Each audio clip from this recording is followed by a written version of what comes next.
기도하겠습니다. 자, 오늘 함께 나눌 말씀은 욥기입니다. 욥기 19장, 구약성경 욥기 19장.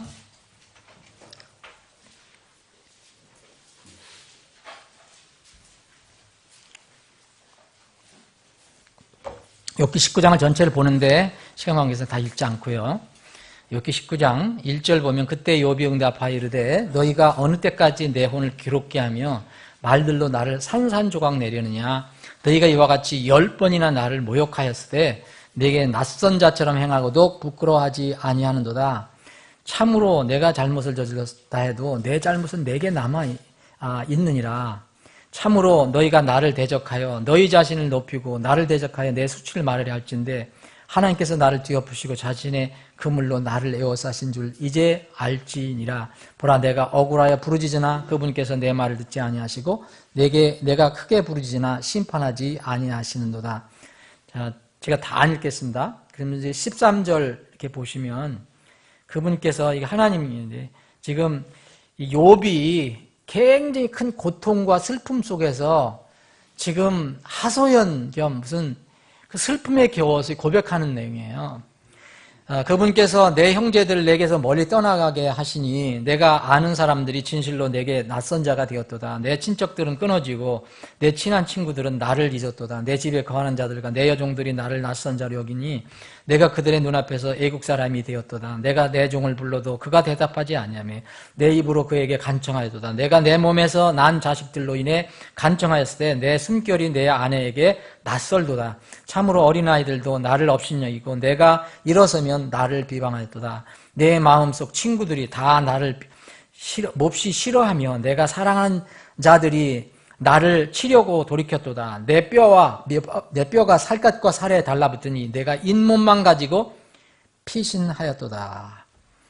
여러분 이 내용은 여러분들의 감정을 실어서 한번 읽어보시면 완전 고립무원, 아무 도움도 없는, 친구도 떠나고 자기 아내도 떠나고 뭐 가족도 떠나고 모든 사람들이 자기들 떠났습니다.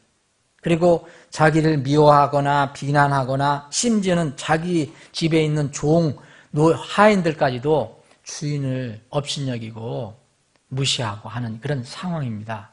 이런 상황에서 자 25절 읽겠습니다.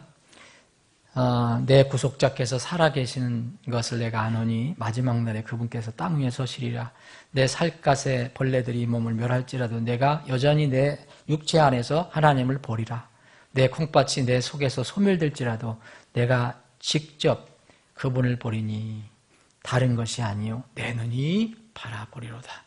아버지 하나님 오후에 다시 모여서 주님을 찬양하고 이 시간에 정해진 시간에 주님께서 허락하신 시간에 주님께서 허락하신 말씀을 상고해 봅니다. 주님 이 말씀을 잘 이해할 수 있는 그런 지혜를 허락해 주시길 원합니다.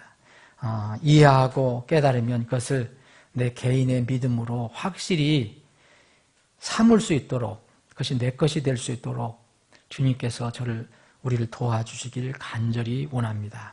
욥의 이 고백을 저희들이 공부합니다. 이 욥의 고백이 우리의 고백이 되기를 원합니다. 주님께 모든 것을 의탁하고 예수님의 이름으로 기도합니다. 아멘. 욥은 여러분들 아시는 것처럼 아브라함보다 더 이전에 살았던 사람으로 기억을 합니다. 최소한 아브라함과 동시대 사람입니다. 그러나 거의 확실한 것은 아브라함 이전에 먼저 살았던 사람입니다. 그러면 아브라함은 약 2000년, BC 2000년 전, 지금으로부터 약 4000년 전 사람이에요. 그러면 아브라함보다도 이 욥은 더 전에 살았던 사람이에요. 그럼 여러분 4000년 전, 최소한 4000년 전에 이 하나님을 믿었던 욥은 어떤 믿음을 가지고 있었는가? 오늘 특별히 주님 만찬을 합니다. 주님 만찬은 주님의 죽으심과 주님의 부활하심 그리고 주님의 다시 오심을 기억하는 그런 시간입니다. 우리는 지금 2015년 4월 5일 날 이 만찬을 하면서 주님을 생각합니다. 그런데 주님은 이 욥이 살았을 때도 주님이었죠. 근데 욥은 주님을 어떻게 생각했느냐.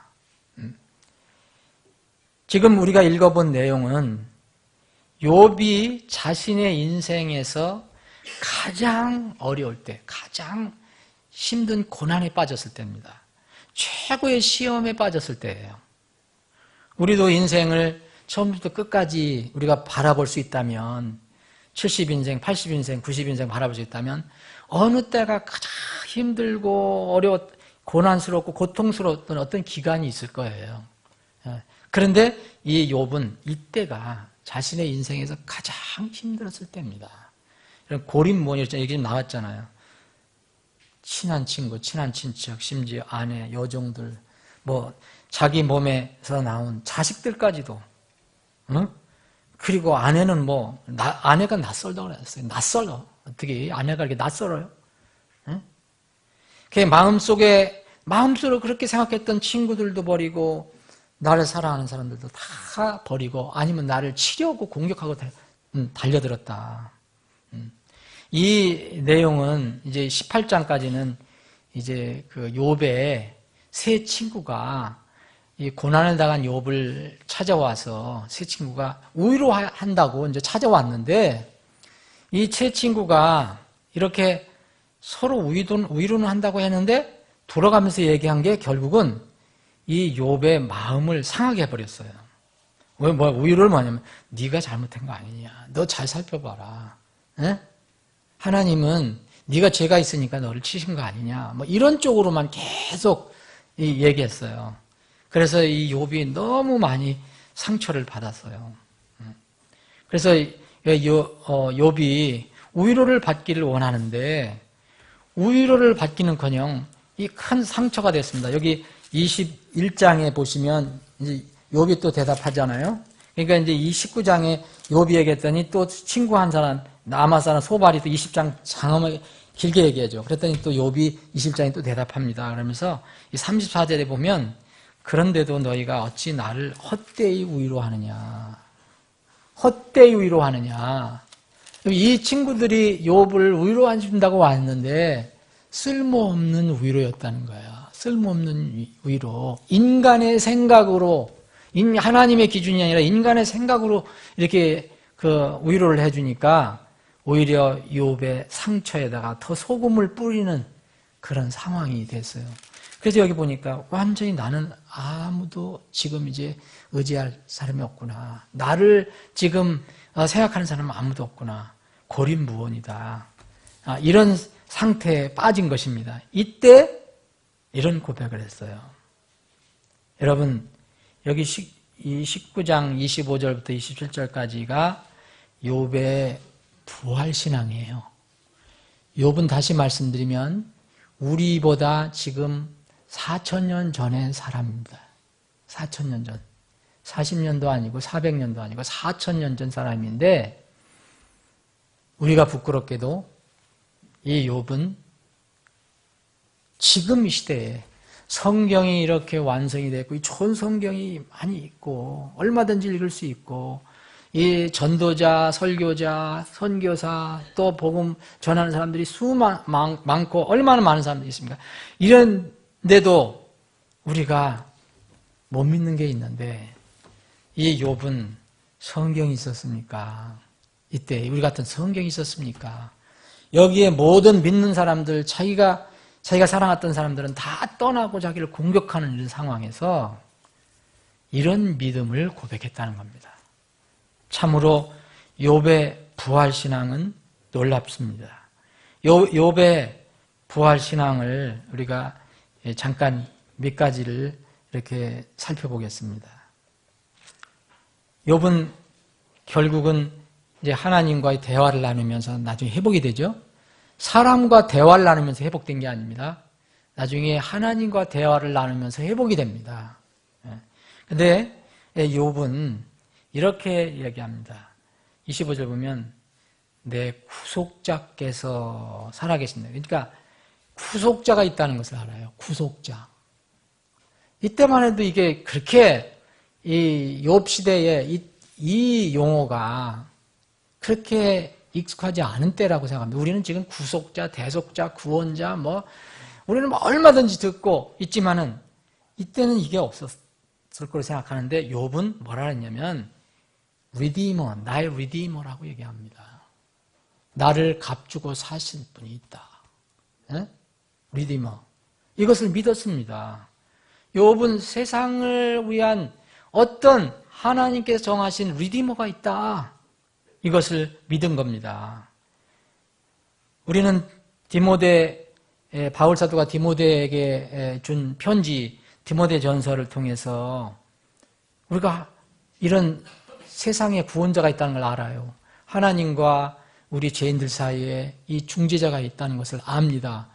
욥은 어떤 계시를 받았는지 그런 것도 없었고 성경도 없었고 디모데전서 4장 10절에 보면 한 하나님이 계시고 하나님과 사람들 사이에 한 중재자가 계시니 곧 사람이신 그리스도 예수님이시라. 우리는 잘 압니다. 이제 우리를 구원해 주실 구속자가 누군가 있다는 것을 알게 됩니다. 여기 보면 모든 사람들, 하나님과 사람들 사이에 한 중재자가 있다는 걸 밝혀줍니다. 그런데 이 욥은 이때 이미 지금부터 4,000년 전, 최소한 4,000년 전에 이런 고립무원의 상황에서 구속자가 있다는 것을 고백합니다. 그런데 여러분, 지금 이 세상은 예수님을 어떤 사람, 그 예수님을 인정하는 사람도 있어요. 하나님께서 세상을 이처럼 사랑하사 독생자를 주셨으니. 그랬잖아요. 하나님께서 세상을 사랑하사 자신의 독생자를 주셨으니. 그러니까 이것은 누구든지 그를 믿는 자마다 멸망하지 않고 영원한 생명을, 영존한 생명을 얻게 하려 함이라. 세상에 이 하나님께서 이 대속자를 보내주셨어요. 구속자를 보내주셨는데 여러분, 세상의 구속자 이걸로 끝나면 무슨 의미가 있겠습니까? 알기는 알지만 여기는 뭐라 했냐면 욥은 내 구속자께서 그랬어요. My Redeemer. 세상의 구원자시지만 그분 구속자지만 내 개인의 구속자도 된다는 거죠. 내 개인의 구속. 이것이 개인된 진정한 믿음의 고백입니다. 나의 하나님, 세상의 하나님이지만 그분은 또 나 개인의 하나님. 주님, 세상의 주님, 내 주님. 세상의 구속자, 내 구속자. 그래서 이런 고백은 내가 주님께 속하고 주님은 나의 구속자다. 주님은 나에게 속하신다. 여러분, 어렸을 때 그런 얘기를 많이 하죠. 이게 어릴 때 보면 우리 아버지가 그때는 조금만 잘 사는 것 같으면 자랑을 많이 했었어요. 기억나시는지 몰라요. 우리 아버지가 뭐 가지고 있고 그래. 조금만 이렇게 하던. 근데 그거 가지고 있으면 뭐예요? 자기 것도 아닌데. 그래서 무슨 금덩어리가 어디 있으면 무슨 소용이 있냐. 내가 가지고 있어야지. 광산에 묻혀 있는 금이 내게 무슨 소용이 있어요? 은행에 돈 많아요. 근데 은행에 돈 많이 있지만 여러분들 무슨 소용이 있습니까? 공장에 가면 물건이 쏟아져 나와요, 지금. 근데 물건 여러분들하고 무슨 관련이 있어요? 백화점에 가면 돈이 없어서 못 구하지. 백화점은 물건 천지예요. 백화점에 있는 상품, 물건이 내 것이 돼야지 그게 소용이 있는 거 아닙니까? 필요한 거 아닙니까? 많은 사람들이 그리스도를 훌륭한 성인으로 인정해요. 근데 자기의 대속자라는 것, 자기 자신의 대속자, 그리스도라는 것은 믿지 못한 사람들이 참 많아요. 나를 죄에서 건져내 주시지 않는다면 세상의 구원자, 대속자 무슨 소용이 있습니까? 그래서 내 대속자, 내 구속자, 이 고백이 필요하다. 나의 구속자께서 이런 어려운 환경 속에서. 그러면서 또 세 번째는 세상을 위한 구속자인 걸 믿었고요. 그리고 개인적으로 나의 구속자라는 걸 믿었습니다. 세 번째는 이 구속자가 어떠하시냐를 믿었습니다. 나의 구속자가 살아계신다는 것을 믿었어요.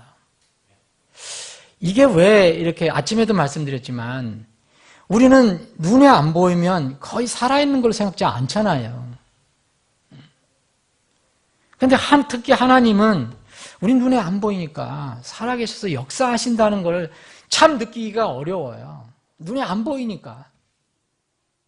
그래도 눈에 보이면은 하나님 우리를 기도해도 하나님이 안 들어주시더라도 무슨 뜻이 있는가 봐. 하나님이 안 들어주셔.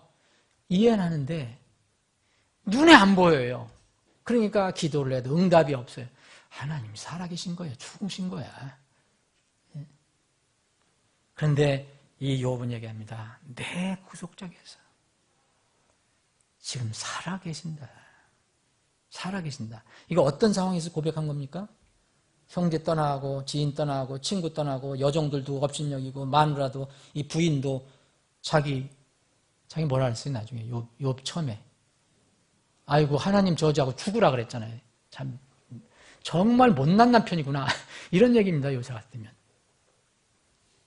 사랑하는 사람들 다 떠나고 업신여기고 공격하고 이런 상황에서 구속자가 살아계시고 그분이 내 구속자고 근데 그 구속자는 정말로 죽으신 분이 아니고 살으신 분이다.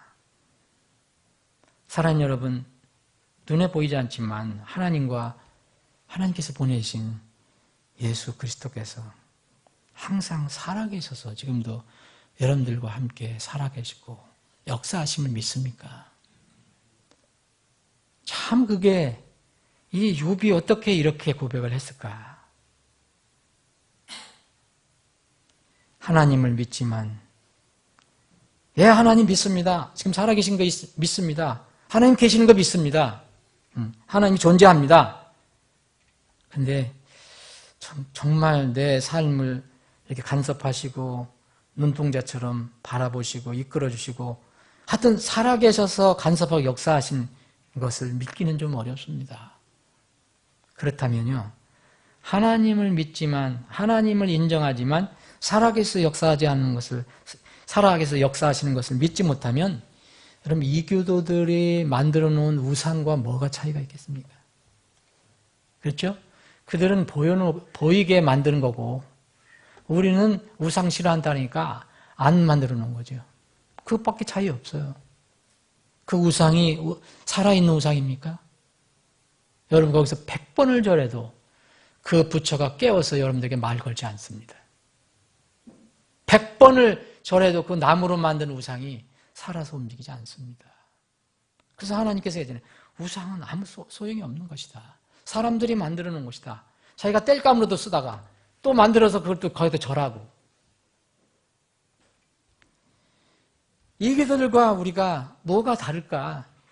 그런 믿음이 없다면 욥은 다시 말씀드리면 하나님께서 살아계셔서 역사하신다는 것을 믿기 어려운 상황이었어요. 그런데 이렇게 고백합니다. 그리고 그 다음에 이제 영어로는 이게 제일 먼저예요. 영어로는 I know가 먼저 나와요. 우리 어순이 그러니까 내 구속자께서 살아계시는 것을 내가 아노니 그랬어요. 근데 이제 내가 아노니가 사실 이 뒤에 있는 것까지 다 연결되는 거예요. 그래서 사실은 이렇게 하면 좋을 것 같아요. 내 구속자께서 살아계시는 것과 그분께서 마지막 날에 땅 위에서 서실 것이라는 것을 내가 아노라. 네? 이것을 안다는 거예요. 그런데 여러분 우리는 흔히 기도할 때 하나님 도와주세요. 저희들이 기도합니다. 그러니까 pray라는 말을 써요. 그리고 때로는 wish라는 말을 쓰고 hope, 소망입니다. 이렇게 해주세요. 바랍니다. 기대합니다. 예? 그런데 이 욥은 그렇게 안 썼어요. 이런 상황에서 좀 살려주세요. 하나님이 살아계시면 날 좀 도와주세요. 소망입니다. 제발 소망합니다. 이렇게 얘기하지 않고요. 그냥 내가 아노니 그래요. 여기 I know에는 더 이상 붙일 거 없어요. 이 표현은 화자가 말하는 사람이 강한 확신을 얘기하는 겁니다. 더 이상 얘기할 거 없다 하는 거예요. 근데 여러분 영어에서도 우리 말도 글쎄 그럴 거야. 난 그렇게 되기를 바랍니다. 소망합니다. 기대합니다. 이런 표현이 있잖아요. 아마도 그럴 겁니다. 만약 그렇다면 여러분 이거하고 이 욥은 I know 이 사실은 변화가 없는 거예요. 여러분 우리가 늘 이렇게 주님께 기도하고 소망하지만 사실 하나님께서 약속하신 말씀은 소망하고 기대하는 게 아니에요. 그렇죠? 그걸 우리가 믿는 겁니다. 알고 그대로 믿는 겁니다. 근데 하나님께서 약속하지 않은 거, 우리가 모르는 거, 이런 거는 우리가 그렇게 얘기할 수 있지만 만약 우리가 처음부터 끝까지 전부 내가 바랍니다. 내가 빕니다. 좀 이러면 우리 신앙생활 얼마나 불안하겠습니까? 여러분들이 흔들리지 않는 확실하게 I know 할 수 있는 거 없으면 여러분들의 신앙생활 얼마나 불편해요. 여기서 욥이 나는 아노니 나는 안다라고 고백한 것은 교만이 아닙니다. 이거는 진정한 믿음입니다. 흔들리지 않는 믿음입니다. 그냥 자기가 계시받은 거, 말씀 받은 걸 그대로 믿는 것입니다. 하나님을 믿고 그분의 약속하신 말씀을 그대로 믿을 때 나올 수 있는 고백입니다.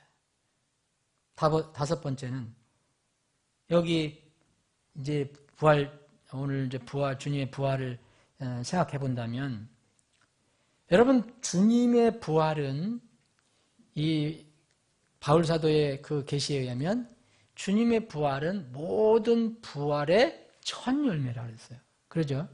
우리가 주님이 부활하셨기 때문에 그 열매 안에서 우리가 부활하는 겁니다. 예수님이 첫 열매예요. 그런데 이 욥은 예수님이 이 성육신 하시기 전에 이 땅에 오시기 전에 최소한도 2000년 사람이에요. 예수님 오시기 전에. 그런데 이 고백을 해요. 이런 고백을 해요. 부활은 영만의 부활이 아니라 어떤 이단들도 이 초세기서부터 부활을 인정한다. 근데 영만 부활하는 거다. 눈에 보이지 않는 부활. 이걸 강조한 그 이단들도 있었거든요. 그런데 이 욥은 어떻게 얘기했냐면 영혼, 몸, 전인격적인 부활을 얘기했습니다. 자, 26절. 내 살갗의 벌레들이 이 몸을 멸할지라도 우리가 이제 그렇게 표현을 많이 하잖아요. 죽어서 묻히면요. 묻히면 이게 이 살이 돼 흙으로 돌아가는 과정에서 다 미생물이 다 파먹잖아요. 그죠?